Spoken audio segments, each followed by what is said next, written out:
আচৰিত হৈছো যে এনেকুৱা ধৰণে কংগ্ৰেছ দল হতাশগ্ৰস্ত হ'ব পাৰে এইটো দেখি সঁচাকে আচৰিত হৈছো। মই কংগ্ৰেছ দলৰ সতীৰ্থসকলকে অনুৰোধ কৰিম যে হতাশগ্ৰস্ততাৰ বহিঃপ্ৰকাশ এনেকে নকৰে।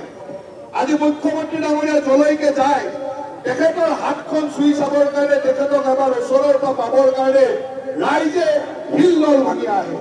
প্ৰত্যেক মানুহৰ প্ৰতিটো সময়ত দুখৰ সময়ত নিজৰ ল'ৰা ছোৱালীক যেনেকে নিজৰ পৰিয়ালক যেনেকে মৰম কৰে, প্ৰতিজন অসমবাসীক সেই ধৰণে মৰম কৰি প্ৰতিটো দুখ দুৰ্দশাৰ লগত তেওঁ থিয় দিয়ে। আজি যলৈকে যায় তাত ৰাইজে আশাৰে ৰৈ থাকে কিবা নহয় কিবা তেওঁ সহায় কৰিব।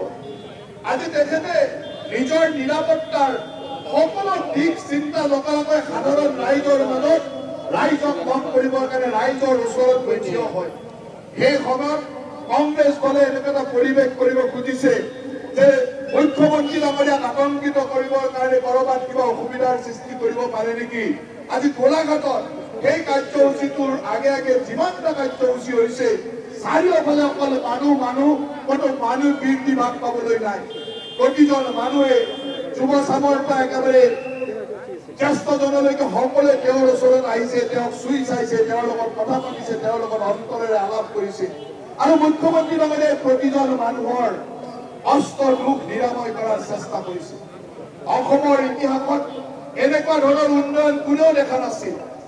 এই মুখ্যমন্ত্ৰী ডাঙৰীয়াৰ নেতৃত্বত যোৱা 4টা বছৰ আজি অসমখন ভাৰতবৰ্ষৰ 5খন শ্ৰেষ্ঠ ৰাজ্যৰ ভিতৰত এখন হ'বলৈ ওলাইছে। সেইধৰণে আজি মুখ্যমন্ত্ৰী ডাঙৰীয়াই কাম কৰিছে।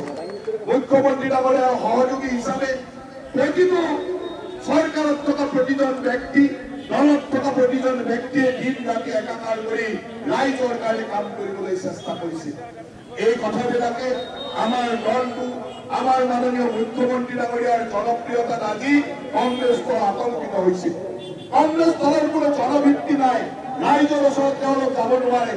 যোৱা কেইদিনমান আগত ইয়াত পঞ্চায়ত নিৰ্বাচন হৈছিল।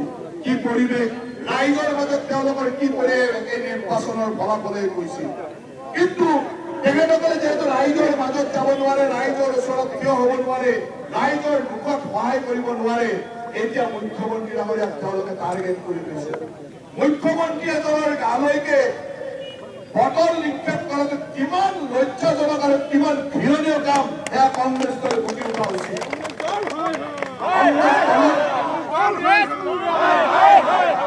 কংগ্ৰেছ দলত আজি এই হতাশাগ্ৰস্ত লোকেৰে ভৰি পৰিছে। আজি সেইকাৰণে এই কথাবিলাকক লৈ তেওঁলোকৰ কোনো ধৰণৰ অনুশোচনা নাই। মই আশা ৰাখো ভগৱানে কংগ্ৰেছ দলৰ নেতৃবৃন্দৰ লগতে এই সতীৰ্থসকলকো সুমতি দিয়ক যে ৰাজনৈতিক যুদ্ধ ৰাজনৈতিক ক্ষেত্ৰতে যদি কৰিব পাৰে কৰক, আমাৰ ক'বলগীয়া নাই।